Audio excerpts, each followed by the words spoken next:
શ્રાવણ મહિનામાં અલગ અલગ તહેવાર નિમિત્તે આપણે અલગ અલગ વાનગી બનાવીને આરોગતા હોઈએ છીએ. તો અહીંયા મારી પાસે છે મગ, જે મેં લગભગ પોણો કપ લીધેલા છે, 2 ટેબલસ્પૂન જેટલી તુવેર લીધી છે, 2 ટેબલસ્પૂન જેટલા કાળા ચણા લીધા છે, 2 ટેબલસ્પૂન ચોળી, 2 ટેબલસ્પૂન કાળા મગ, 2 ટેબલસ્પૂન ચણા, 2 ટેબલસ્પૂન મઠ, 2 ટેબલસ્પૂન સફેદ વટાણા અને 2 ટેબલસ્પૂન છોલે ચણા.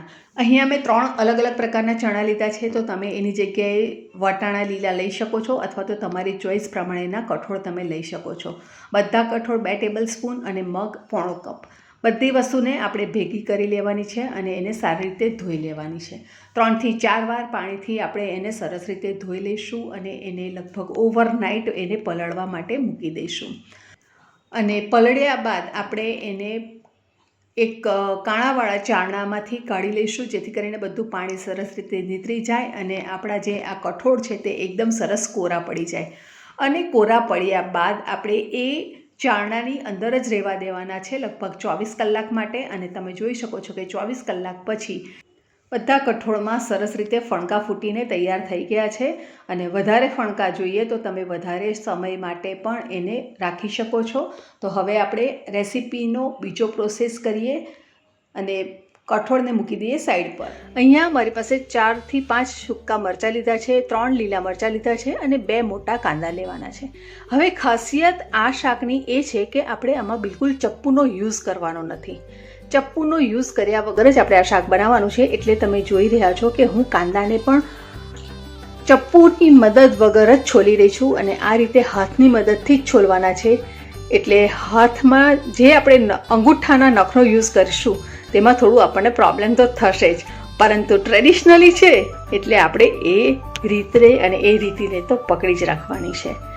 આ રીતે આપણે કાંદા છોલી કાઢવાના છે અને પછી એના એક એક લેયર છૂટા પાડી અને આપણે એને હાથની મદદથી જ એકદમ નાના નાના ટુકડા આ રીતે કરીને તૈયાર કરવાના છે. તો આપણે કાંદાના ટુકડા તૈયાર કરીએ ત્યાં સુધી મને એવું થાય છે કે ચાલો હું તમને નોણી નોમ નિમિત્તે આ વૈડું કેમ ખવાય છે, શું છે આનો મહિમા તે જણાવી દઉં. એકચ્યુઅલી મને આ નોણી નોમ વિશે બહુ માહિતી નથી, પરંતુ મારી પાસે જે માહિતી છે અને મેં સાંભળ્યું છે કે આ દિવસે એક બ્રાહ્મણીનો પુત્ર હતો અને એને સાપથી નોળિયા મામાએ બચાવ્યો હતો. અને એ દિવસ હતો નોણી નોમ. એટલે એ દિવસે નોણી નોમની તરીકે ઉજવવામાં આવે છે અને એ દિવસે નોળિયા મામાની પૂજા કરવામાં આવે છે. નોળિયા મામાને જુવારનો લોટથી નોળિયા મામાની સ્થાપના કરવામાં આવે છે.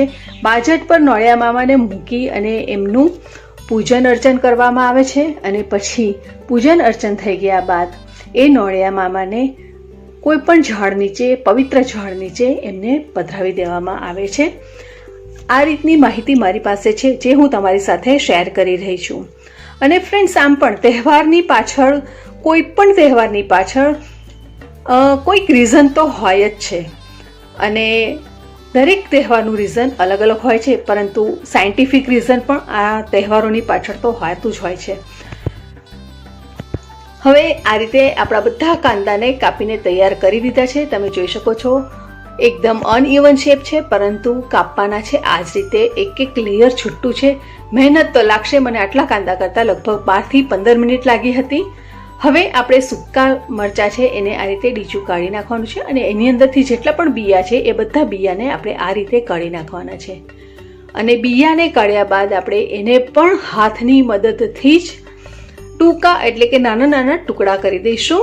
હવે આપણે લીલા મરચાંને પણ એ જ રીતે કાપી નાખવાના છે. એના પણ આપણે ડીચા કાઢી લઈશું અને એને પણ આપણે આ રીતે ઝીણા ઝીણા ટુકડા કરી અને એને પણ હાથની મદદથી જ બિયા જેટલા કાઢવા હોય, જેટલા નીકળતા હોય એટલા આપણે કાઢી નાખવાના અને એને પણ આપણે બારીક બારીક જેટલા થાય એટલા કાપી લઈશું. હવે આપણે એક કુકર લઈશું. કુકરને મૂકી દઈશું ગેસ ઉપર અને કુકરની અંદર આપણે જે ફણગાવેલું કઠોળ રાખ્યું છે એને લઈ લેવાનું છે.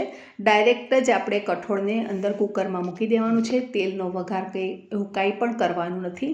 સાથે આપણે કાંદા પણ ઉમેરી લેવાના છે અને ત્યારબાદ આપણે એની અંદર બાકીના મસાલા આપણે બીજા કોઈ જ ઉમેરવાના નથી. જેટલા આપણે લીધા છે એ જ મસાલાનો ઉપયોગ કરવાનો છે. તો અહીં આપણે લીલા મરચાં અને લાલ મરચાંને ઉમેરી દીધા છે.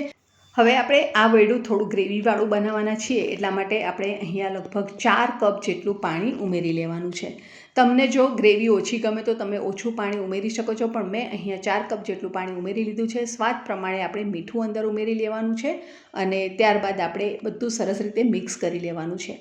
ગ્રેવીની કન્સિસ્ટન્સી તમને જે પ્રમાણે જોઈએ એ પ્રમાણે તમે પાણી અંદર ઉમેરી શકો છો, અથવા તો તમે 4 કપનું મેઝર ના ખબર પડે તો ડૂબાડૂબ કઠોળ થઈ જાય એટલું પાણી આપણે એની અંદર ઉમેરવાનું રહેશે.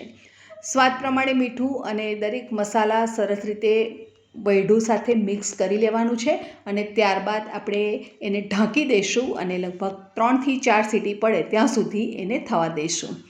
તો અહીં અમારી પાસે ફ્યુચરાનું કુકર છે અને ફ્યુચરાના કુકરમાં આપણે બધા જાણીએ છીએ કે સીટી પડતી નથી. તો મેં કુકર ઢાંકી અને લગભગ 10 થી 12 મિનિટ માટે મેં આ વૈડુને કૂક કરી લીધું છે.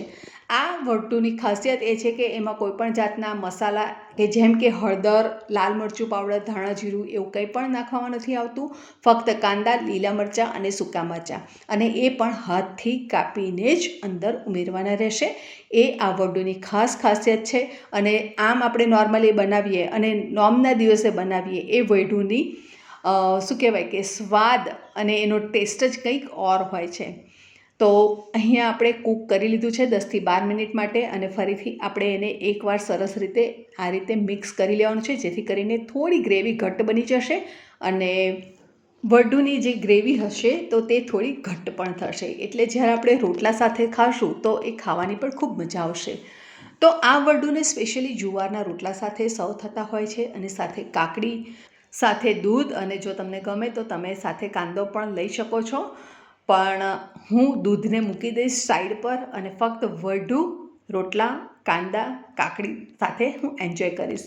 રિયલી ખૂબ જ હેલ્ધી રેસીપી છે અને ખાવાની તો ખૂબ મજા પડે જ છે. સાથે સ્પ્રાઉટ્સ છે એટલે ફાઈબર અને પ્રોટીનથી ભરપૂર આ રેસીપી તહેવાર વગર પણ તમે તમારા રસોડે એકવાર ચોક્કસ બનાવજો જ. સાઉથ ગુજરાતમાં તો જનરલી બધાના ઘરે આ રેસીપી બનતી જ હોય છે, પણ સાઉથ ગુજરાતમાં તમે જો નથી રહેતા તો તમે આ રેસીપી ચોક્કસ એકવાર તમારા રસોડે તમારા ચોઈસના કઠોળ લઈ અને એને સ્પ્રાઉટ કરી અને આ રીતે આ મેથડથી એકવાર ચોક્કસ બનાવજો, અને કેવી બની એ પણ મને ચોક્કસથી જણાવજો.